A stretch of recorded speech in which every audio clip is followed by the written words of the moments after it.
আমার favourite formula এই চ্যাপ্টারটাতে ছোটবেলায় ভালো লাগতো না, এটা আমার সবচেয়ে কি বলে অপছন্দের ফর্মুলা ছিল টেকনিক্যালি। আরো বাবুইজাবি ফর্মুলা আছে এই চ্যাপ্টারে, কিন্তু ইউ গেট আইডিয়া। তো এখানে একটা মেটেরিয়াল আছে, ধরো একটা সিলিন্ডার বা কিছু, এটার নিশ্চয়ই একটা কন্ডাক্টিভিটি আছে, যদি এটা কন্ডাক্টিভ মেটেরিয়াল হয় আর কি। ধরো আমি এটাকে একটা ব্যাটারি কানেক্ট করলাম, তাহলে অবশ্যই এর মধ্যে দিয়ে কারেন্ট ফ্লো হবে। এখন এই মেটেরিয়ালটা অবশ্যই কি ওর মধ্যে ইলেকট্রন বাবুইজাবি জিনিসপত্রের কারণে কারেন্ট প্রবাহটাকে বাধা দেওয়ার চেষ্টা করবে স্বভাবত। এখন আমি সেই রেজিস্ট্যান্সটা কত হবে বা বাধাটা কত হবে জানতে চাই। তাহলে ফর্মুলা হচ্ছে মুখস্থ রো এল বাই এ। তখন একটু লজিক্যালি চিন্তা করে এই ফর্মুলাটা দাঁড় করে। প্রথমত মেটেরিয়াল ডিপেন্ড করে যে ধরো এটা কপারের নাকি অ্যালুমিনিয়াম বা অন্য কিছু, সেটার উপর ডিপেন্ড করবে যে জিনিসটা কতটুকু বাধা দিবে, তাই না? তো সেই প্রপার্টিটা হচ্ছে রো। তাহলে অবশ্যই এই জিনিসটা রো এর সমানুপাতিক হবে। গুড, কোনো সমস্যা নেই, এই পর্যন্ত আমি অ্যাগ্রি করতেছি তোমাদের সাথে। এখন আমি যদি এরকম দুইটা পাশাপাশি আনি, এরপর ব্যাটারি কানেক্ট করি, তাহলে এর মধ্যে দিয়ে কারেন্ট ফ্লো হবে। কিন্তু এখন কি বাধা বেশি হবে না? এর মধ্যে ইলেকট্রন বা অ্যাটম আরো বেশি আছে, তার মানে কি কারেন্ট ফ্লো হতে বা ইলেকট্রন ফ্লো হতে, কারেন্ট ফ্লো এদিকে হলে ইলেকট্রন ফ্লো এদিকে, ওইদিকে যাইতেছি না, ধরো ফ্লো হইতেছে কারেন্ট বা ইলেকট্রন যেটাই ধরো, ওইটা বেশি বাধা পাবে, কারণ এখন ওকে আরো বেশি মেটেরিয়ালের মধ্য দিয়ে যাইতে হইতেছে, স্বাভাবিক। তার মানে শুরুতে আমার দৈর্ঘ্য ছিল এল, এখন ধরো এটা হয়েছে আবার এল, বা আমি এটার অর্ধেক অ্যাড করতে পারতাম আমার ইচ্ছা মতো। মেইন কাহিনী হতেছে আমি দৈর্ঘ্য চেঞ্জ করছি, দৈর্ঘ্য চেঞ্জ করার কারণে আমার রেজিস্ট্যান্স চেঞ্জ হয়েছে। আমি যদি দৈর্ঘ্য বাড়াই আমার রেজিস্ট্যান্স বাড়তেছে, তার মানে অবশ্যই আর সমানুপাতিক হবে এল। এখন খেয়াল করো, এইটুক ধরো হচ্ছে ওর এরিয়া, প্রস্থচ্ছেদের ক্ষেত্রফল। এখন এখান থেকে ধরো এতটুক ইলেকট্রন যাইতে পারতেছে, বা মানে এতটুক জায়গা ধরে ইলেকট্রন যাইতে পারতেছে। যদি আমি এটা ডাবল করে দিই এরিয়া বা বাড়ায় দিই কিছু একটা এরকম, তাহলে এখন এটার মধ্যে দিয়ে কি বেশি ইলেকট্রন ফ্লো হতে পারবে, স্বাভাবিক, তাই না? তার মানে কারেন্ট ফ্লো বৃদ্ধি পেলো, তার মানে কি বাধা কমলো, তার মানে আমার রেজিস্ট্যান্স কমে গেছে, তার মানে অবশ্যই এটা হবে কি ব্যস্তানুপাতিক, কারণ আমি এরিয়া যদি বাড়ে বেশি কারেন্ট ফ্লো হতে পারে, মানে বাধা কমে, প্রিটি লজিক্যাল। তাহলে এখন এটাকে যদি আমি কম্বাইন করি, এটা আসবে আর সমান রো এল বাই এ। আসলে জিনিসটা এমনি আসে না, টেকনিক্যালি এইভাবে আসছে যে আর সমানুপাতিক এল বাই এ, কনস্ট্যান্ট উঠাইলে এখানে রোটা আসে। আরেকটু ব্যাপার স্যাপার আছে, ওইখানে আমি যাইতেছি না, এটা হতেছে ফর্মুলা, তো এটা ভুলার কোনো চান্স নাই। এখন তোমাকে একটা জিনিস বলে এখানে যে তুমি ধরো এন গুণ টান লাভ এরকম কিছু, তো অনেকে এটা মুখস্থ করে ফেলছো যে আর প্রাইম হবে এন স্কয়ার আর। তো একটু দেখি কিভাবে হতেছে জিনিসটা। এই ধরো ইনিশিয়াল যে বস্তুটা, এখন খেয়াল করো, আমি যদি জিনিসটাকে টানি, দুই দিকে টান দিলাম ওই যে টফির মতো, বা ধরো এটা রাবারাইজড, আসলে তো এটা রাবার না, মানে কোনো একটা মেটাল, ধরো আমি সামহাও পারলাম যে এরকম করছি জিনিসটাকে, টানছি, তাহলে এটা কি লম্বা হয়ে যাবে। তো বুঝো এখানে কি হয়েছে, আমার আগে এরিয়া ছিল এই পুরাটা, এখন যখন আমি টান দিছি অবশ্যই এটা চিকন হয়ে গেছে, তাহলে এখন আমার এরিয়া ছোট হয়ে গেছে। এটা ধরো এ প্রাইম, এই যে এইটা আগে ছিল এ, আর আগে দৈর্ঘ্য ছিল ধরো এল, এখন টানার কারণে আমি যেহেতু এন গুণ টেনে লম্বা করছি, তাহলে এখন দৈর্ঘ্য হয়ে গেছে ধরো এন টাইমস এল। এখানে একটা জিনিসই কনস্ট্যান্ট আছে যদি আমরা সব মানে আইডিয়াল কেস চিন্তা করি, সেটা হচ্ছে ভলিউম বা আয়তন। দুইটা তো ফান্ডামেন্টালি চেঞ্জ হয়ে যায় না, আমি জাস্ট টানছি চিকন হয়ে গেছে, তার মানে এরিয়ার লেন্থ চেঞ্জ হয়েছে, কিন্তু জিনিস তো একই। তাহলে আমার ভলিউম আগে যা ছিল ভি প্রাইম বা নতুন ভলিউমও সেম। তাহলে এখন ভলিউম সমান আমি কি জানি এ টাইমস দৈর্ঘ্য, এরিয়া টাইমস দৈর্ঘ্য, তো এটা এ এল লিখি, সমান হচ্ছে এ প্রাইম এল প্রাইম, নতুন দৈর্ঘ্য নতুন ক্ষেত্রফল, তো এটা এইভাবে লিখি। তো এখন আমি এল প্রাইম সমান কি জানি, এই যে এটা নতুন দৈর্ঘ্য এন এল, তাহলে আমি এখানে লিখতে পারি এন এল। তাহলে এখন উভয় পক্ষ থেকে এল এল কাটা যায়, আমার এ প্রাইম সমান আসে এ ডিভাইডেড বাই এন, তার মানে এন গুণ টেনে লম্বা করলে এরিয়া 1/n পরিমাণ হ্রাস পায়। তো এল প্রাইম হচ্ছে এন এল আর এ প্রাইম হচ্ছে এ বাই এন। এখন আমার ইনিশিয়ালি ফর্মুলা কি ছিল, আর সমান রো এল বাই এ। তখন আমি যদি আর প্রাইমের জন্য বের করি, মেটেরিয়াল তো সেম আছে, রো চেঞ্জ হবে না, চেঞ্জ হবে এল প্রাইম আর এ প্রাইম। এখন আমি এল প্রাইমের আর এ প্রাইমের মান জানি, সেটা আসে হচ্ছে N L A by N. তো এই এনটা উপরে চলে এন স্কোয়ার হয়ে যায়, তাহলে আমার আসে rho L by A into N square. কিন্তু এই জিনিসটা কি অরিজিনাল রেজিস্ট্যান্স, তার মানে এটার বদলে আমি লিখতে পারি আর, তো এই জন্য আর প্রাইম সমান হচ্ছে এন স্কোয়ার আর। এটা ইম্পর্টেন্ট একটা ফর্মুলা, এমসিকিউতে বারবার আসে, এমনকি জিএসটি বা অ্যাডমিশনেও আসে, প্রিলিতে অবশ্যই এত সহজ প্রশ্ন আসবে না, বা ছোটখাটো যেই বা ইউনিভার্সিটির এক্সামগুলো যেগুলোতে আছে ওইগুলোতে আসার চান্স ভেরি হাই। বা তোমাকে দুইটা কেস দিতে পারে যে একবার এত গুণ টানছে আরেকবার এত গুণ টানছে, দুইটার মধ্যে পার্থক্য করো, তো অনেক রকম ভাবে পেঁচাই দেওয়া যায়। তো এটা ইজি, মানে পেঁচাইলেও সম্ভব নয় এটাকে পেঁচানো আর কি। এরপর হচ্ছে আমার আরেকটা ফর্মুলা ফেভারিট, এটা হচ্ছে তাপমাত্রার উপর ডিপেন্ডেন্ট, মানে রোদ চেঞ্জ হবে টেম্পারেচার উপর ডিপেন্ড করে। এটা কিন্তু লজিক্যালি বোঝা যায় যে ধরো তোমার এই হচ্ছে মেটেরিয়াল, এটার মধ্যে ইলেকট্রন ইলেকট্রন ইলেকট্রন আছে, এখন এটাকে তুমি তাপ দিলা, তাহলে ইলেকট্রনগুলো কি কাঁপা শুরু করবে না? কাঁপা শুরু করা মানে কি এর মধ্যে দিয়ে কারেন্ট ফ্লো হওয়া বাধা পাবে, কারণ এখানে অনেক ভাইব্রেশন চলতেছে, তাই তো? তার মানে টেম্পারেচার যদি আমি বৃদ্ধি করি আমার রেজিস্ট্যান্স বা বাধা বৃদ্ধি পাবে, লজিক্যাল, খুব পেঁচানোর মতো কিছু না। তাহলে এটার ফর্মুলা হবে যে ধরো শুরুতে আমার রেজিস্ট্যান্স ছিল আর নট, তারপর আমি ওকে তাপ দিলাম, তাহলে এখন অবশ্যই এটা আর নট থাকবে না, এটা বাড়বে। যদি তাপমাত্রা বাড়ে তাহলে এটা বাড়বে, তাপমাত্রা কমালে এটা কমবে। তার মানে কোনো একটা জিনিসকে আমি ঠান্ডা করে রেজিস্ট্যান্স কমাতে পারি, কোনো একটা জিনিস না, মানে ডিপেন্ড করে কি মেটেরিয়াল, ওইদিকে যাইতেছি না। তো এখন অবশ্যই এটা চেঞ্জ হয়ে গেছে, তাহলে এখন আমার নতুন একটা রেজিস্ট্যান্সের ফর্মুলা লাগবে। তো এটা আমি আর থিটা বা আর টি দিয়েও তুমি রিপ্লেস করতে পারো তোমার ইচ্ছা, মানে টেম্পারেচারের জন্য। তাহলে অবশ্যই আর নটের সাথে কিছু একটা আসবে, সেটা হচ্ছে 1 প্লাস একটা কোএফিসিয়েন্ট আলফা, ওইটা ওই বস্তুর উপর ডিপেন্ড করে যে কিরকম তাপমাত্রা কিরকম আচার ব্যবহার করে, তো এটার ফিক্সড ভ্যালু আছে আর কি, টাইমস হচ্ছে ডেলটি, মানে তাপমাত্রা পরিবর্তন, এই যে টি ডিগ্রি সেলসিয়াসে। তো অনেক সময় তোমাকে বলে যে 0 ডিগ্রি তাপমাত্রায়, এটা আসলে ইউজুয়ালি ওই 0 ডিগ্রি সেলসিয়াসের দেওয়া থাকে। তো 0 ডিগ্রি নাও দেওয়া থাকতে পারে, তোমাকে 20 ডিগ্রির ক্ষেত্রে দেওয়া থাকতে পারে। তো তখন তোমার জাস্ট ডেলটিটা চেঞ্জ হবে। মানে ধরো, আচ্ছা থাকো, এটা অবশ্যই এক্সামে আসে না, তো আপাতত না দেখাই। তো ধরো তোমাকে দুইটা কেস দিয়ে দেওয়া আছে যে 20 ডিগ্রি সেলসিয়াসে এত, তাহলে 100 ডিগ্রিতে কত। তখন তুমি কি করবা, একবার 20-এর জন্য ফর্মুলাটা লিখবা, আর নট তো ফিক্সড 1 প্লাস আলফা 0 ডিগ্রি সাপেক্ষে দেওয়া থাকে, তো 20 মাইনাস 0, তো অত কমপ্লিকেট করার কিছু নেই, এটা 20 হবে। আর একটা হচ্ছে আর 100-র জন্য, তারপর একটা দিয়ে আরেকটা ভাগ দিয়ে দিবা। ভাগ দিলে কি এটা কাটাকাটি যায়, এই দুটার মান তুমি জানো, তোমার এখান থেকে আলফার মান সুন্দর মতো বের হয়ে আসবে, যদি ওইভাবে তোমার কাছে জিজ্ঞেস করে আর কি। আচ্ছা সরি, 100-র মান দেওয়া নেই, এটা ডিপেন্ড করে। ধরো তোমার কাছে আলফার মান দেওয়া আছে, তখন তোমাকে এইটা বের করতে বলবে, অথবা বলতে পারে এই দুইটার ভ্যালু ধরো এটা হচ্ছে 150 ওহম, এরপর তোমাকে আলফার মান বের করতে বলছে। একটা আননোন থাকে ইউজুয়ালি, তো এটা সাধারণত 0 ডিগ্রি সেলসিয়াসে দেওয়া থাকে। এটা হচ্ছে একটা মাথায় রাখবা। ভোল্টেজ ডিভাইডার, এটা খুবই সহজ একটা ফর্মুলা, ভোলার মতো না, কিন্তু আমরা যদি ইনটুইশনালি বুঝি জিনিসটা আরো ইজি হবে। তো নাম শুনে বুঝতেছো যে আমি একটা ভোল্টেজ নিব, সেটাকে কয়েকটা ভাগ করব। কিভাবে করতে পারি, রেজিস্টার ব্যবহার করে, কারণ আমি জানি রেজিস্টার হচ্ছে কাইন্ড অফ ভোল্টেজ খেয়ে ফেলে এয়ার কোটেশন। তো ধরো আমি সাপ্লাই দিচ্ছি হচ্ছে টোটাল ভোল্টেজ ভিটি। এখন আমি জানতে চাই এটা ধরো R1 R2 R3 এদের অ্যাক্রসে ভোল্টেজ কত। যেমন রেজিস্টার 1 এটার অ্যাক্রসে ধরো V1, R2 এর অ্যাক্রসে V2, R3 এর অ্যাক্রসে V3। এখন আমাকে জানতে হবে এইগুলো সমান কত। তো এটা আসলে এই চ্যাপ্টারের অংশই না, মানে এটা হচ্ছে বেসিক ম্যাথ। ধরো তোমাকে আমি একটা পাই চার্ট দিলাম যে টোটাল স্টুডেন্ট হচ্ছে ধরো 500 জন, আমি একটা সার্ভে করছি যেখানে 10% হচ্ছে ঢাকায় থাকে, 90% হচ্ছে ঢাকার বাইরে, কথার কথা। এখন যদি তোমাকে আমি জিজ্ঞেস করি ঢাকায় স্টুডেন্ট কতজন, কি করবা, টোটাল স্টুডেন্ট গুণ 10% বা 10/100, তাই তো। তাহলে এই 100টা আসলে কি বলতো, এই টোটালটা না, মানে টোটাল যত ভাগ করছো, তাহলে এটাকে আমি লিখতে পারি না যে এই দুজনের যোগফল, তাহলে এটা আসে 90 + 100, এইভাবে 90 + 10, ওই জন্য তো জিনিসটা 100, তাহলে এটা হিসাব করলে কত আসে 50 স্টুডেন্টস। সিমিলার লজিকে আমি যদি ভাগ সংখ্যার একটা বাড়াই, ধরো এই হচ্ছে বরিশাল 15% আর বাকি থাকে 75, তাহলে এটা হচ্ছে 15, আউটসাইড হচ্ছে 75। তো এখন যদি তোমাকে জিজ্ঞেস করি বরিশালে স্টুডেন্ট সংখ্যা কত, তুমি 500 দিয়ে 15% গুণ করবা, বা 15/100, কিন্তু এখন 100 কি, এইগুলার যোগফল, তার মানে 10 + 15 + 75, হিসাব নিকাশ করলে কত আসে 75 জন, তাই না। সেম লজিক হচ্ছে এই ক্ষেত্রে। আমার টোটাল স্টুডেন্ট হচ্ছে আমার টোটাল ভোল্টেজ হচ্ছে ভিটি, তার মানে আমি এখানে লিখতে পারি ভিটি ভোল্টস টোটাল 500 জনের বদলে। আমার ভাগ করতেছে কে, R1 R2 R3, তাহলে আমি এখানে লিখতে পারবো R1 R2 আর R3। পার্সেন্টেজ ধরো না, জাস্ট লেখার সুবিধার্থে এখানে রাখছি আমি। আর এদের অ্যাক্রসে ভোল্টেজ হচ্ছে V1 V2 V3। এখন যদি তোমার কাছে আমি জানতে চাই V2 সমান কত, তুমি কি করবা, টোটাল ভোল্টেজ নিবা, যে 500 জায়গায় কি বসবে VT, কার অ্যাক্রসে বের করতেছো সেটার পার্সেন্টেজ, তার মানে এই ক্ষেত্রে কি V2 বের করলে আমার R2 লাগবে, আর নিচে হচ্ছে টোটালটা, তার মানে এই তিনজনের যোগফল R1 + R2 + R3, এটা সমান হবে আমার V2। সেম লজিকে আমি যদি এখন তোমাকে V1 বের করতে বলি, তোমার জাস্ট এখানে চেঞ্জ আসবে এই জায়গাটাতে, তাই না, যে V1 R1, নিচে হচ্ছে টোটালটা যোগফল। প্রিটি ইজি, মানে খুব কমপ্লিকেটেড করার কিছু নাই। কারেন্ট ডিভাইডার রুল, এটাও ইজি। এটা টেকনিক্যালি দুইটা ফর্মুলা আছে, অনেকে হচ্ছে কনফিউজড হয়ে যায় এই জন্য। একটা হচ্ছে দুইটা রেজিস্টারের জন্য, আর একটা হচ্ছে অনেকগুলো রেজিস্টারের জন্য যদি প্যারালালি থাকে। By the way, current divider rule কখন, যখন তুমি কারেন্টকে ভাগ করতেছো, তার মানে কি প্যারালাল লাগবে। কারেন্ট আসতেছে দুইটা রাস্তায় ভাগ হতেছে, কারেন্ট আসতেছে একাধিক রাস্তায় ভাগ হতেছে, তাই না। তো এই রকম ক্ষেত্রে কারেন্ট ডিভাইডার রুল কিন্তু হবে না, কারণ এর মধ্যে একটা কারেন্টই ফ্লো হবে। তো ওইটা আসলে আমার এখানে কিছু করার নাই। তো একটা জিনিস একটু মাথায় রাখো যে ভোল্টেজ ডিভাইডার হচ্ছে সিরিজে যখন রেজিস্ট্যান্স থাকে তখন আমি ভোল্টেজ ভাগ করতে পারি V1 V2 V3, আর কারেন্ট ডিভাইডার হচ্ছে প্যারালালি থাকবে। যখন ধরো এখান থেকে কারেন্ট আসতেছে I1, তাহলে এদিকে একটা নিবে, এদিকে একটা রাস্তা নিবে, এদিকে একটা রাস্তা নিবে। তো এটা একটু মাথায় রাখার বিষয়, series V parallel I। Screenshot তুলে রাখা পারলে আমি এখানে দিয়ে রাখতেছি। তো এটা মনে রাখা প্রিটি ইজি। আমি আগে ফর্মুলাটাই বলি, I টোটাল তুমি যেই রেজিস্টারের মধ্যে দিয়ে কারেন্ট প্রবাহ বের করতে চাও, এটা ধরো IX, এটা সমান হবে টোটাল কারেন্ট গুণ প্যারালাল যে রেজিস্ট্যান্স টোটাল সেটা, তার মানে RP লিখতে পারো /RX, মানে যার অ্যাক্রসে তুমি যার ভিতর দিয়ে কারেন্ট বের করতে চাইতেছো। তো এটা একটু ভিজুয়ালি দেখি।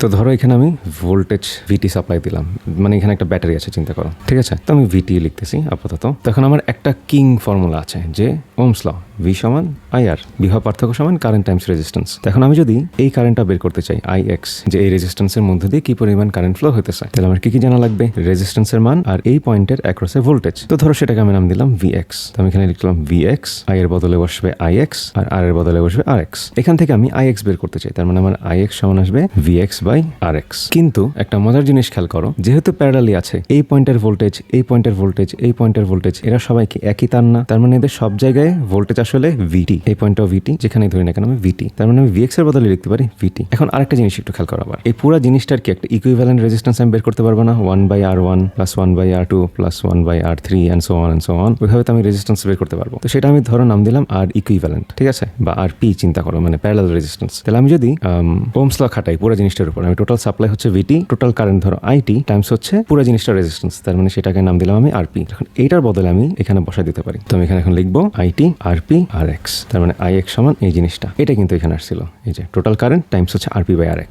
আরপিটা কি? তোমার পুরো জিনিসটার টোটাল ইকুইভ্যালেন্ট প্যারালাল রেজিস্ট্যান্স, মানে সমান্তরাল বর্তনীর রোধ টোটাল, বাংলা কিছু একটা ছিল দেখে নিও। এই ফর্মুলাটা সব ক্ষেত্রে খাটবে যখন প্যারালালি থাকবে, কিন্তু এটা একটা ছোট ভার্সন আছে। তো যদি কনফিউজ হয়ে যাও, একটা মনে রাখো, এই একটাতেই হবে, কিন্তু এটা যদি মনে রাখো একটু ফাস্টার হয়ে যাবে, প্লাস এটা মনে রাখা ইজিয়ার, প্লাস মোর ইনটুইটিভ। ধরো এই একটা রেজিস্ট্যান্স আছে, আমি উদাহরণ দিয়ে বুঝাই। ধরো 3 ওহম আর 7 ওহম, আর এখানে কারেন্ট আসতেছে হচ্ছে I = 10 অ্যাম্পিয়ার। তাহলে এই একটা রাস্তা নিবে, এই একটা রাস্তা নিবে, তাই না? এখন আমাকে বলো তো কোন রাস্তায় কারেন্টের মান বেশি হবে? এদিকে আরো কিছু আছে, চিন্তা করো, ধরো আছে, মানে ধরো এরকম একটা ব্যাটারি কানেক্ট করা। এখন আমাকে বলো এদিকে কারেন্ট বেশি নাকি এদিকে কারেন্ট বেশি? অবশ্যই উপরেরটা কারেন্ট বেশি, কারণ এখানে বাধা কম, 3 ওহম, 7-এর চাইতে 3-এ বাধা কম, তাহলে ওই রাস্তা দিয়ে কারেন্ট সুন্দর মতো বেশি প্রবাহিত হবে, তাই না? তাহলে এখন তুমি খেয়াল করো, আমি যদি I3 বের করতে চাই, তাহলে এটা হতেছে ভোল্টেজ ডিভাইডারের মতো, টোটাল গুণ ডিভাইডেড বাই সবগুলোর যোগফল, তার মানে এখানে কে আছে 3 + 7, উপরে কি হবে এটা হলো আমার জানার বিষয়। ভোল্টেজে কি হতো, এখানেরটা এখানে বসতে না, তার মানে আমার এখানে 3 বসানোর কথা ছিল, কিন্তু তুমি একটু লজিক্যালি চিন্তা করো, আমি এখানে 3 বসাতে পারবো অথবা 7, এর বাইরে তো আর অপশন নেই, তাই না? যদি আমি 3 বসাই সেটা বেশি হবে নাকি 7 বসালে বেশি হবে? মানে পুরো জিনিসটা তো কনস্ট্যান্ট, ধরো আইটির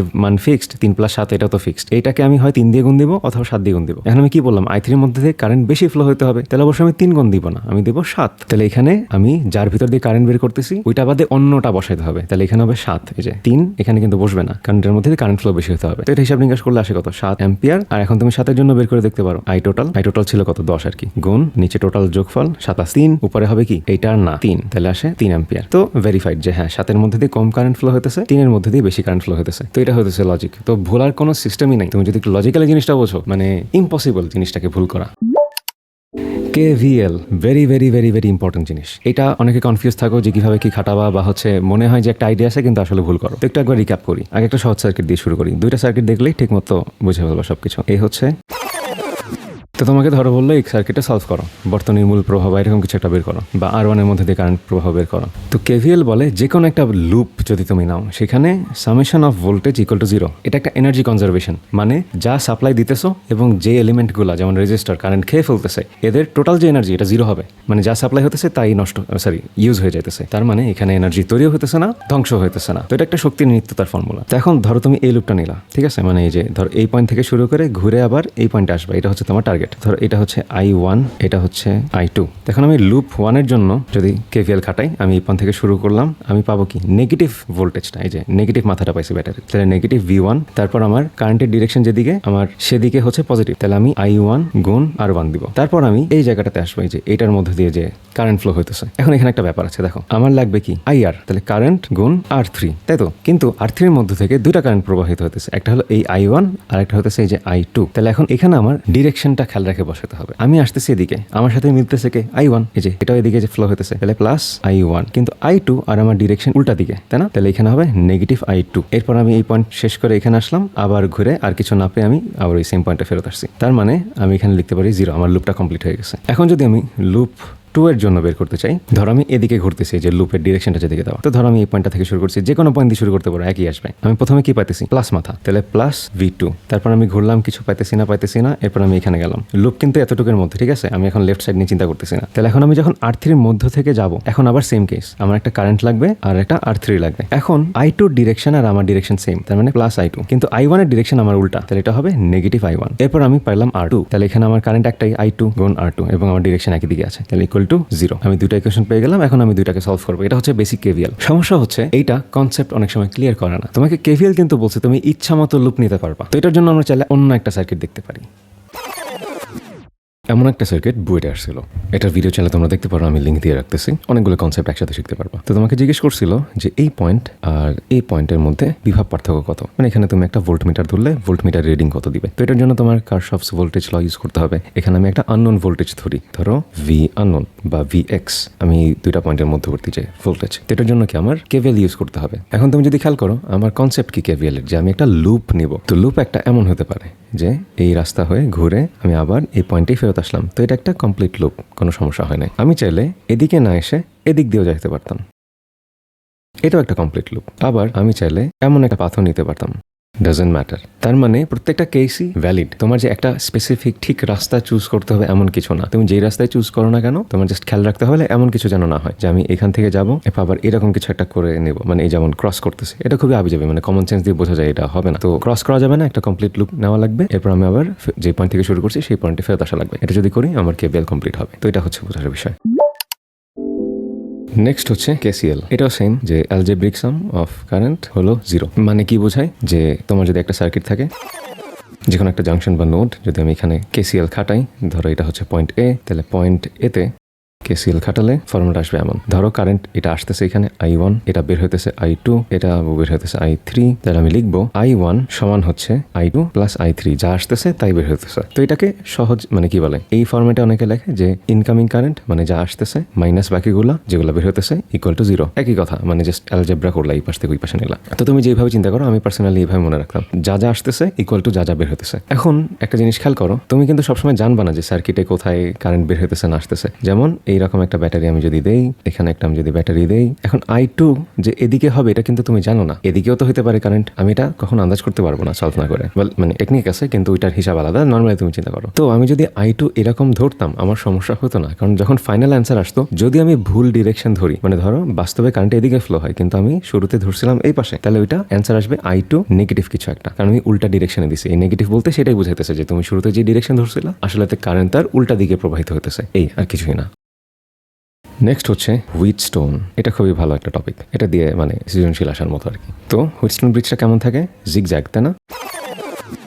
যদি হুইটস্টোন ব্রিজটা সাম্যাবস্থায় থাকে তাহলে কি হবে বলতো, এই রাস্তায় কোনো কারেন্ট ফ্লো হবে না, তার মানে এটার বিক্ষেপ শূন্য হবে, মানে এইটা না থাকার মতোই বিহেভ করবে। তার মানে ব্যাটারি থেকে যদি এখানে কারেন্ট আসে, দুইটা রাস্তায় ভাগ হবে, এইটা কমপ্লিটলি এরকম মানে এই দুজন সিরিজের মতো আচরণ করবে, এই দুজন সিরিজের মতো আচরণ করবে, মাঝখানে এক্সট্রা কোনো পথ নাই যেখানে কারেন্টটা ডিভাইড হবে আবার। তো এটার জন্য শর্ত হচ্ছে এই দুইটার যে অনুপাত P/Q সেটা হবে এই দুইটার অনুপাতের সমান। এখন অনেকে এমনি মনে রাখে যে P/R Q/S, ওইটাও কিন্তু হবে। তুমি জাস্ট এখানে দেখো, শাফল করো, এই যে আরটাকে এই পাশে নিয়ে আসো, তাহলে আর এখানে যাবে 1, আর কিউটাকে ওই পাশে নিয়ে যাও, তাহলে P/R Q/S। ডাজেন্ট ম্যাটার, তুমি একটা অনুপাত নিলেই হতেছে, কিন্তু লজিক্যালি এটা মনে রাখা বেটার যে এই দুইজনের অনুপাত সেম। যাক, এখন এখানে আমি একটা শর্ট ট্রিক মনে রাখতাম, একটু বলে রাখি, যে তোমাকে অনেক সময় বলে যে ধরো এই বাহুতে এমন একটা রোধ অ্যাড করো যেটার কারণে এটা সাম্যাবস্থায় থাকবে। ধরো শুরুতে সাম্যাবস্থায় নাই, তো আমি তো অনুপাতটা জানি যে এখানে ধরো X, মানে এই বাহুটায় ধরো X রেজিস্ট্যান্স যদি থাকতো তাহলে সাম্যাবস্থায় থাকতো, তো আমি P/Q সমান R/X লিখতে পারি। এখন অরিজিনালি এখানে আছে কি S, তখন আমি S এর সাথে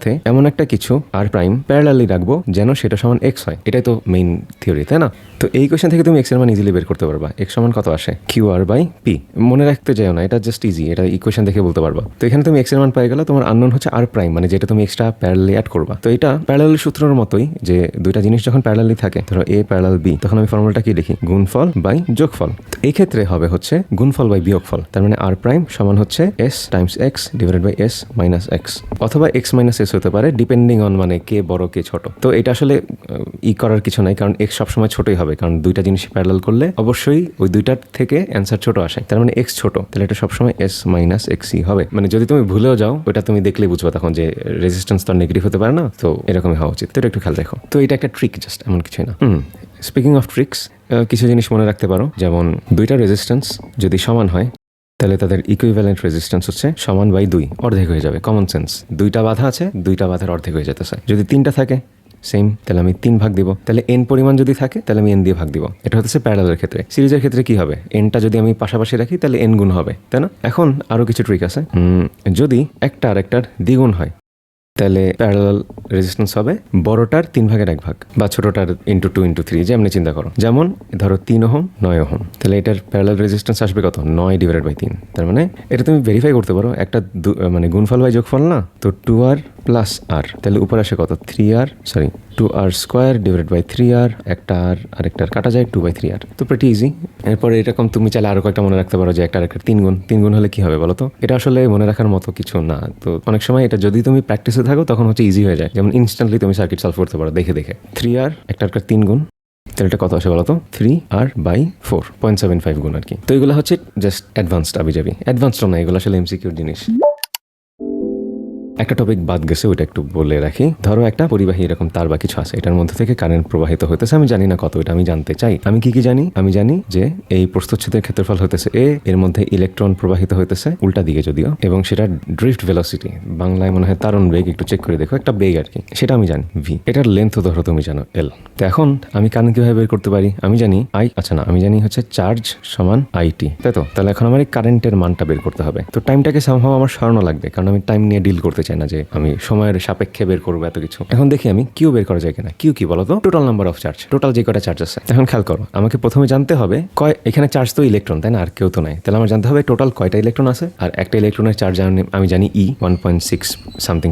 তাহলে ওই টোটাল নাম্বার অফ চার্জকে যদি আমি E দিয়ে গুণ দিই, তাহলে আমি টোটাল চার্জ পেয়ে যাবো, তাই না? তাহলে এখন আমার টার্গেট দুইটা, টোটাল নাম্বার অফ চার্জ বের করা, মানে যে কয়টা ইলেকট্রন আছে, আর E তো আমি জানি। এখন এটা কিভাবে বের করা যায় খেয়াল করো। ধরো এটা একটু মানে কনফিউজিং লাগতে পারে। ধরো আমি ঘনত্ব জানি যে এই একক আয়তনে কি পরিমাণ চার্জ এক্সিস্ট করে, তো সেটা ধরো n, যে একক আয়তনে চার্জের পরিমাণ, বা ছোট n ধরো, বইয়ে ছোট n দেওয়া। তো এটা হলো চার্জ ঘনত্ব, মানে number of electron per volume. তাহলে এটার সাথে যদি আমি ভলিউম গুণ দিই, তাহলে আমি কি পাবো বলতো? টোটাল নাম্বার অফ চার্জ, তাই না? কারণ এই জিনিসটা সমান হতেছে এটা। তাহলে এখন আমি জানতে চাই নাম্বার অফ ইলেকট্রন, তাহলে আমি এটাকে ভলিউম দিয়ে গুণ দিব, মানে আয়তন। এখন ভলিউম সমান কি জানি আমি? এরিয়া গুণ দৈর্ঘ্য। তাহলে আমি এটার বদলে লিখতে পারি AL, তাহলে আমি নাম্বার অফ ইলেকট্রন পেয়ে গেছি, তাই না? এইটা হতেছে আমার টোটাল নাম্বার অফ ইলেকট্রন। এটার সাথে যদি আমি গুণ দিই, তাহলে আমি কি টোটাল নাম্বার অফ চার্জ পেয়ে যাবো, তাই তো? তাহলে আমি কিউর বদলে এই জিনিসটা লিখতে পারি NaLe গেল। এখন এখানে একটু মজার জিনিস হবে, তুমি টিটাকে এই পাশে নিয়ে আসো। আসলে I সমান হতেছে dQ/dt, একদম পিওর ফর্মে। তো আমি ওইদিকে যাইতেছি না এত ডিটেলে মনে রাখার জন্য। তো আমি যখন L/T করবো, এটা কি হয়ে গেল বলো তো? S সমান যদি VT হয়, সরণ সমান E, তাহলে V সমান S/T, S এর বদলে আমি বসালাম L, তার মানে এটা আসলে একটা বেগ, এটাই হতেছে সেই তারণ বেগ। তাহলে I সমান না V, এই হচ্ছে ফর্মুলা, ঠিক আছে? এখানে N হতেছে number of electron per volume, মানে একক আয়তনে ইলেকট্রন সংখ্যা বা ইলেকট্রন ঘনত্ব, এটাও মনে রাখতে পারো, বাংলায় ঘনত্ব বলে দেয়। এখন এখানে তোমাকে একটু পেঁচাই দিতে পারে যে প্রবাহ ঘনত্ব, I হতেছে কি? তড়িৎ প্রবাহ। প্রবাহ ঘনত্ব কি হবে? একক এরিয়া, মানে দেখো এই যে এটার মধ্য দিয়ে কারেন্ট প্রবাহিত হইতেছে। এখন এইটা তো পুরা এরিয়া, এখন আমি জানতে চাই একক এরিয়ায় কত আসবে। তার মানে এ এরিয়ায় I কারেন্ট প্রবাহিত হয়, তাহলে একক এরিয়ায় কি I/A পরিমাণ কারেন্ট প্রবাহিত হয়, তাহলে এটা সমান হচ্ছে J ধরে কারেন্ট ডেন্সিটি বা প্রবাহ ঘনত্ব। তাই দেখো এটাকে তুমি যদি এই পাশে নিয়ে আসো, তাহলে NVE সমান হবে I/A, ওটার বদলে আমি লিখতে পারি J। খুব যে কমপ্লিকেটেড এমন কিছু না। তো এখান থেকে তোমাকে অনেক সময় তারণ বেগ বের করতে বলে, তুমি জাস্ট I = N আয়তন, ভেলোসিটি, ইলেকট্রনের চার্জ, এটা মনে রাখলেই হতেছে। এটা দিয়ে তুমি সবকিছু বের করতে পারবা। তুমি প্রবাহ ঘনত্ব দিবা, এটাকে এই পাশে নিয়ে আসবা। V বের করতে বলছে, ভিটাকে এক পাশে নিয়ে আসবা। একটা ফর্মুলা মনে রাখলে সবকিছু মনে রাখা যায়। এটা নিয়ে 2014-15 একটা বইটার প্রশ্ন আছে, ওইটা একটু দেখো। এই যা হচ্ছে ইসাক স্যারের বই পাবা তুমি, অনুশীলনীর ম্যাথ আর কি, ভিতরে করে দেওয়া আছে, ওইটা একটু চেক করে দেখো। এখন আমরা একটু কাজের দিকে আঁকাই। প্রথমেই চিন্তা করবা V গুণ I, ভোল্টেজ কারেন্ট গুণ দিলে কি হয়ে যায়? এটা হয়ে যায় পাওয়ার। এটা মনে রাখা খুব ইম্পর্টেন্ট, একটা মনে রাখলে তুমি সবগুলা সূত্র পারবা। P সমান VI সমান, আমি যদি V এর বদলে V সমান কি IR, তাহলে আমি IR লিখি ইন্টু I, তাহলে এটা হয়ে যায় কি I²R। আবার যদি আমি I এর বদলে লিখি V/R, আর বাইরে তো একটা V ছিলই, তাহলে এটা হয়ে যায় কি V²/R, তাহলে V²/R I²R VI, এরা সবাই পাওয়ার সূত্র। এখন আমি জানি কি পাওয়ার হতেছে W/T, একক সময়কৃত কাজ। তাহলে আমি W যদি নিতে চাই, আমি জাস্ট P এর সাথে T গুণ দিব, তাহলে W = PT। এখন আমি যে কোনো একটা ফর্মুলার সাথে যদি T গুণ দেই, সেটাই কাজ হয়ে যাবে। যেমন এখানে আমি লিখতে পারি W সমান I²RT, এখানে আমি লিখতে পারি W সমান V²/RT, এখানে আমি লিখতে পারি W সমান VIT। একটা এই যে দেখো, শুধু VI গুণ দেওয়াটা মনে রাখতেছো, বাকিগুলা কিন্তু এমনি বের হয়ে আসতেছে। তো পাওয়ারের ফর্মুলায় আমার মনে হয় না কারো কনফিউশন থাকা উচিত। এটা তুমি মানে ফিল করে রাখতে পারো যে এটা যদি একটা রেজিস্টার হয়, এটার অ্যাক্রসে ধরো ভোল্ট আছে V, এটার মধ্যে দিয়ে কারেন্ট প্রবাহিত হচ্ছে I, এটা রেজিস্ট্যান্স যদি R হয়, তাহলে ও ওকে আমি ভি সাপ্লাই দিলে আর ওর মধ্যে যদি আই পরিমাণ কারেন্ট প্রবাহিত হয় তাহলে ও কি পরিমাণ হিট জেনারেট করতেছে বা তাপ উৎপন্ন করতেছে সেটা হলো এই ফর্মুলাগুলো। কারণ কাজ মানে জুল, জুল মানে তাপ, যেমনি চিন্তা করো এসবই এনার্জি দিন শেষে। তো এটা হিট প্রডিউস, তো অনেক সময় এটা এইচ দিয়েও লেখে যে আই স্কোয়ার আর টি। এটা হচ্ছে টি যদি আমার সময় হয় যে এত সেকেন্ডে বা এত সময়ে উৎপন্ন তাপের পরিমাণ। তো তোমার কাছে যখন যেটা দেওয়া থাকবে, যদি কারেন্ট দেওয়া থাকে তাহলে এটা ইউজ করবা, ভোল্টেজ দেওয়া থাকলে আরেকটা ইউজ করবা, ভোল্টেজ আর কারেন্ট দেওয়া আছে, রেজিস্ট্যান্স দেওয়া নেই তাহলে ভিআই ইউজ করবা। এটা ম্যাথের উপর ডিপেন্ড করে। তাহলে একটা ট্রিক কোয়েশ্চেন জিজ্ঞেস করি, বলো তো 1 কিলোওয়াট কিভাবে লেখায়? কিলোওয়াট আওয়ার, এটা পাওয়ার নাকি কাজ? কাজ, তাই না? কিলোওয়াট, ওয়াট কখন আসে? পাওয়ারে। ওটার সাথে আমি সময় টি গুণ দিতেছি, তার মানে এটা অবশ্যই ডাব্লু হবে। তো এটা ওয়াট দেখে এটা পাওয়ার ভেবে নিও না, এটা কিন্তু কাজ। কিলোওয়াট আওয়ার মানে হচ্ছে কাজ। এটা নিয়ে প্রশ্ন আসে যে 1 কিলোওয়াট আওয়ার বলতে কি বোঝো, এরকম কিছু জিনিস আছে, দেখে নিও। বাই দ্য ওয়ে, পাওয়ারের ওই যে এইচ বললাম না, হিট জেনারেট হয়, এটা তাপগতিবিদ্যাতে দেখবা যে এমএস ডেল থিটা, এটা হচ্ছে উৎপন্ন তাপের পরিমাণ। তো ধরো তোমাকে অনেক সময় ম্যাথ দেয় যে কফিকে গরম করছো বা পানি গরম করছো, এটার জন্য এত জুল খরচ হয়েছে, তাহলে তোমার ইলেকট্রিক হিটারে কিরকমই লাগবে। তো কফি গরম করতে ধরো এই পরিমাণ হচ্ছে তোমার তাপ লাগবে। এটা সমান আমি লিখতে পারি আমার বিদ্যুৎ, আমি যে সার্কিটটা বানাইছি ধরো রেজিস্টার দিয়ে গরম করতেছি জিনিসটাকে, তাহলে ওইটার উৎপন্ন হিটের পরিমাণ, ওইটা দিয়ে তো এটা গরম হইতেছে, তাই না? তাহলে সেখানে আমি লিখতে পারি আই স্কোয়ার আর টি, বা depending on V square by R নাকি ভিআই দিব, যেটা আমার কাছে ডাটা দেওয়া আছে। তো সেখান থেকে অনেক কিছু বের করা লাগে, যেমন তোমাকে বলতে পারে যে কতক্ষণ লাগতে পারে বা কি রকম রেজিস্ট্যান্স ইউজ করবা। এরকম ইকুয়েশন, এটা আসলে মানে 2-3টা চ্যাপ্টার মিলানো একটা কোয়েশন, যে তোমার খেয়াল রাখা লাগবে আচ্ছা আমি তাপ দিতেছি কি দিয়ে, রেজিস্টার দিয়ে, তাপ নিতেছি কি কফি, তাহলে ওর মানে এই দুইটার শক্তি আমার ইকুয়েট করা লাগবে, এরপর আমার সলভ করা লাগবে। তো এটা হচ্ছে ওই প্র্যাকটিস করলেই বুঝবে আসলে কি হয়।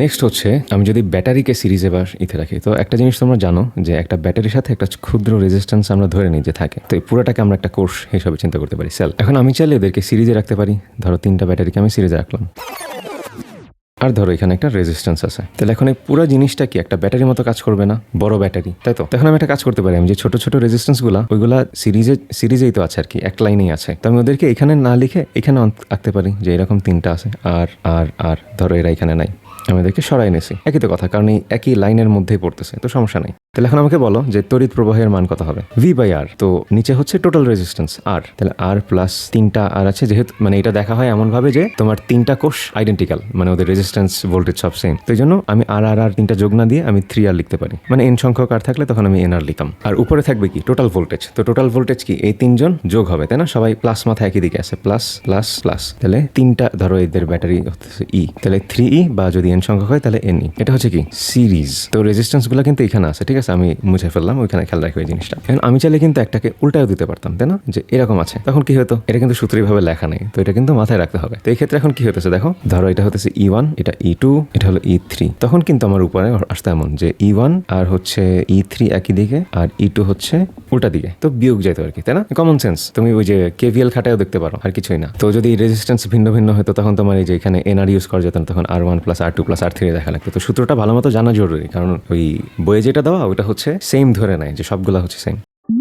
সেকেন্ড কেস হতে পারে আমি সবগুলাকে যদি প্যারালালি অ্যাড করি, তো ধরো এখানে এখন একটা রেজিস্ট্যান্স আছে, তখন এরা পুরাটা মিলে একটা ব্যাটারির মতো কাজ করবে, তার মানে এটা ইকুইভ্যালেন্ট আমি এমন লিখতে পারি যে একটা বড় ব্যাটারি আর একটা রেজিস্ট্যান্স আছে আর, এবং এই এদের মিলায় ঝেলায় একটা ছোট্ট রেজিস্ট্যান্স আমি থাকবো ধরো আর প্রাইম। তখন এটার জন্য আমার সলভ করা লাগবে যে কারেন্টের মান কত। এই ক্ষেত্রে আমার কারেন্টের মান হবে সেম ভি বাই আর, তাই না? এখন আমার দেখা লাগবে ভি আর আরটা কিরকম। ভি হইতেছে দেখো সবার মাথায় কিন্তু ই সাপ্লাই হতেছে, তাই না? যদি আমি আরটাকে নগণ্য ধরি, সবার ভোল্টেজ পার্থক্য কিন্তু ই, মানে এখানেও ই, এখানেও ই, এখানেও ই, তাহলে এখানে ই বসবে যদি সবাই সেম হয়। আর এই 3টা রেজিস্ট্যান্স প্যারালালি আছে, তাই না? তাহলে এখন 3টা রেজিস্ট্যান্স যদি সেম হয়, একটু আগে আমরা কি দেখছি যে এন সংখ্যক বার থাকলে আর বাই এন হবে, যদি 3টা থাকতো আর বাই 3 হতো, 2টা থাকলে ওই যে অর্ধেক হয়ে যেত, তাহলে অবশ্যই রেজিস্ট্যান্স হবে কি আর বাই এন। আর একটা আমার রেজিস্ট্যান্স আছে যেটার জন্য আমি সব হিসাব নিকাশ করতেছি, তাহলে সেটা আসবে এমন। তাহলে এই হচ্ছে আমার কারেন্টের পরিমাণ ইন প্যারালাল। এখন এটার একটা স্পেশাল কেস থাকতে পারে যে এরা সেম না, কারণ বাস্তব জীবনে এরকম হয় না যে সেম থাকবে। তুমি সেম জিনিস অ্যাড করলেও দেখবা যে হালকা কিছু ভ্যারিয়েশন আছে, যদি ওইটা নগণ্য থাকে ওই সেন্সে। তো ধরো আমি মিসম্যাচ করলাম, এটা খুবই কন্ট্রাডিক্টরি হবে, এটা একটু বোঝা ঝামেলার। ধরো এটা E1, এটা E2, এটা E3, R3, R2, R1। এই ক্ষেত্রে আমার কারেন্ট হবে কাইন্ড অফ সেম। আমি জানতে চাই কি কারেন্ট, তাহলে আমার এখন ই বাই আর আনা লাগবে সামহাও, তাই না? তো জিনিসটা হয় যে ও যেটা করে ও হচ্ছে কারেন্টগুলো যোগ দেয়। আচ্ছা আমি আগে দেখাই, এখানে 3টা কারেন্ট যোগ হবে, এই যে ওর মধ্যে থেকে যে দেখো এটা বুঝাই হালকা, এই যে ওর মধ্যে যে কারেন্ট ফ্লো হবে সেটা কি এখান থেকে আসতেছে, এখান থেকে আসতেছে, এখান থেকে আসতেছে, তাহলে আমি 3টা কারেন্ট যোগ দিব, তাই না? তাহলে I1 plus I2 plus I3, কথার কথা। তাহলে I1 এর বদলে আমি লিখতে পারি E1 by R1, E2 by R2 plus E3 by R3, তাহলে আমার ডান পাশ বাম পাশ সমান আছে, বাম পাশেও কারেন্ট ডান পাশেও কারেন্ট, কিন্তু এখানে একটা স্কেলিং ফ্যাক্টর থাকে। সেটা হতেছে এই পুরো জিনিসটা জাস্ট এতটুক না, এটাকে কিছু একটা জিনিস দিয়ে ভাগ দেওয়া লাগবে। তখন ওইটা কিভাবে আসতেছে ওইটা আমি আর তোমার ব্যাখ্যায় যাইতেছি না। সেটা হতেছে 1 প্লাস এই রেজিস্ট্যান্সটা আর ইন্টু সমান্তরালের মতো 1/R1 plus 1/R2 plus 1/R3। এই হচ্ছে ফর্মুলা। এখনো কিন্তু সেম আছে। দেখো এইটা একটা কারেন্ট, এই পাশে একটা কারেন্ট, এটার কিন্তু কোনো ভ্যালু নাই, কারণ ওই যে R/R কাটাকাটি যাবে, তো এই নিচের জিনিসটার কোনো একক থাকবে না, তো পুরাটা অ্যাম্পিয়ারই থাকতেছে। তোমার ডান পাশে বাম পাশ সমান আছে। তো এটা একটা মনে রাখো, এটার একটা কি যেন নাম আছে, মিলম্যান কিছু একটা, কি যেন এরকম একটা সুন্দর নাম আছে যে এই লোক যে এই থিওরিটা দিছে আর কি। আর একটা অফ টপিক জিনিস, এটা হচ্ছে একটা ফর্মুলা আছে W=JH। এখানে যে হতেছে 4.2 জুল পার ক্যালোরি। এটা কি যেন একটা নাম আছে, জুলের সূত্র মনে হয়, এরকম কিছু একটা। এটা একটু দেখো, এটা দিয়ে ম্যাথ আসে হালকা পাতলা। জাস্ট হচ্ছে তোমার মানে এই দুইটা গুণ করলে এই পাশেও হচ্ছে তোমার জুল আসে, এই পাশেও জুল আসে, আর এইচে হচ্ছে ক্যালোরিতে আসে। তো এটা জাস্ট হচ্ছে এককের খেলা মেনলি। যদি তুমি একক বোঝো তাহলে এমনি পারবা আর কি, ওটা নিয়ে প্যারা খাওয়ার কিছু নেই। এরপর হচ্ছে অ্যামিটারের পাল্লা বৃদ্ধি। যে তুমি পাল্লা মানে রেঞ্জ, বুঝছো? রেঞ্জ হতেছে মানে তুমি ওই যে মিটারে কত দূর দেখবা আর কি, এসব আবি যাবি। তো যদি তুমি এন গুণ বৃদ্ধি করতে চাও তাহলে তোমার অ্যামিটারে হচ্ছে শান্ট ইউজ করতে হবে। শান্ট মানে হচ্ছে মানে প্যারালাল জিনিসটা এমন। তো আমি ওদিকে চাইতেছি না। ফর্মুলাটা খুব ইজি মনে রাখার জন্য। শান্ট এস হবে G/N-1 গ্যালভানোমিটারের যে জি, আর ভোল্ট মিটারে হবে সিরিজে। এটা জাস্ট তোমার মনে রাখতে হবে, ঠিক আছে? অ্যামিটার হচ্ছে শান্ট, অ্যামিটার সবসময় প্যারালাল, কারেন্ট দেখলেই বুঝবা প্যারালাল কিছু একটা ব্যাপার স্যাপার আছে। আর ভোল্ট মিটারে হচ্ছে সিরিজে। তাহলে এখানে যদি আমি আর অ্যাড করি সেটা আসবে হচ্ছে তোমার এই জিনিসটাই, কিন্তু এখন গুণ হবে G/N-1। একটু ডায়াগ্রামটা মনে রাখতে পারো। জিনিসটা হতেছে এমন যে তোমার গ্যালভানোমিটারের ক্ষেত্রে এটা থাকে হচ্ছে এমন, মেবি কিছু একটা ছবি একটু ভেরিফাই করে দেখো বইয়ে, এমনই থাকার কথা। IG কারেন্ট আসতেছে, এদিকে একটা ভাগ হয়ে একটা রেজিস্টার দিয়ে পাঠাবো, আবার এখানে অ্যাড হবে। তাহলে এটা হতেছে IS, মানে যে শান্ট এর মধ্যে দিয়ে যেটা যাইতেছে। শান্ট কিভাবে, যে দুইটা প্যারালালি আছে, এদিকে আসতেছে কি বলো ISই হবে, মানে সেম কারেন্টই। তো তাহলে আমার আউটপুট যেটা হবে ওটা কিছু একটা, এটা মূল প্রবাহ যেহেতু I, তাহলে আচ্ছা না, IG হতেছে এইটা, সরি একটু দাঁড়াও, এটার মধ্যে দিয়ে IG প্রবাহিত হইতেছে, এটার মধ্যে দিয়ে প্রবাহিত হচ্ছে IS, তো এটাও IS হবে। তাহলে মূল প্রবাহ হলো I। তো এখন তোমাকে যদি কি বলে, অনেক সময় বলে দেয় যে IGIS এর এত গুণ বা 99%, তাহলে GS এইগুলোর মানটান বের করো। তো এগুলো খুবই ইজি বের করা যদি তুমি কারেন্ট ডিভাইডার রুল জানো। ওই যে দুইটার ক্ষেত্রে কি দেখছিলাম যে আমি ধরো তুমি এখন আমি I জানতে চাই, তাহলে মূল প্রবাহ গুণ কি হবে বলো তো, রেজিস্ট্যান্সের মতো, নিচে হবে দুইটার যোগফল, এটা S, উপর হচ্ছে G।